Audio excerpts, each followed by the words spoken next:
Bukas, pa 1 month pa lang ako sa pag-affiliate.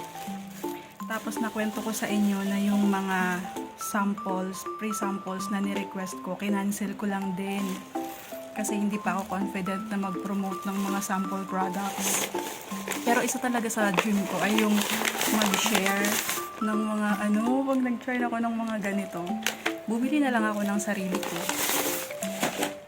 Gusto ko lang gumante dun sa mga nagpapakrave sa atin na nakikita natin ang madaling araw. So, sumubok akong bumili nito. Vegetable chips, yung dried, dalawa. And dried mixed fruits. Kasi 'di ba sabi ko sa inyo, medyo stricto na yung mga tinitinda sa kantin namin. So naisipan kong bumili ng mga ganito para magbabaon na lang din ako sa school. Yaman din lamang na ang goal ng kantin namin ay magtinda lang ng mga anything na healthy, bawal lang chichirya. Kaya minsan nagki-crave ka ng medyo maalat pero bawal na. So naisip ko, magdala na lang ako ng sarili kong snacks. Kagaya nitong dried mixed fruits at itong dried veggies. Dalawa to kasi ibibigay ko kay Papa yung isa. Pero dito kasi ako mas na-curious. So gusto ko siyang ay madumi yung parcel kaya maghugas muna tayo ng kamay. Pansin nyo, naglagay ako ng ring light. Ang tamad ko kasi mag-set up. Gusto ko yung raw lang na video. So anyway, since madumi yung kamay natin, mag-wipes tayo. Excited ako! Ano ito? Kiwi? Kiwi. Crunchy.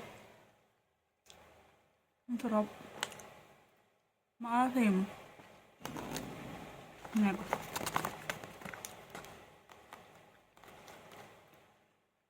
Mangga na dikitan ng strawberry. Ang tamis. Itong mangga.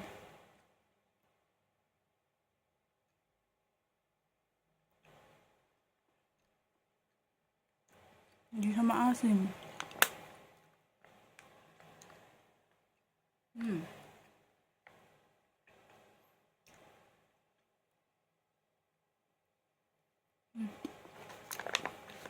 Parang ang bilis niyang nakakabusog siya agad. Mabigat siya sa tiyan. Ano to? Peach? Ay, parang peach ito.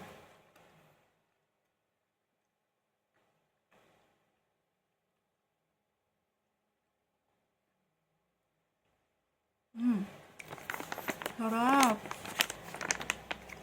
Ito yung Mr. Squirrel na dried fruits. Ang sarap ng peach. Yung kiwi at yung peach, yung gusto ko.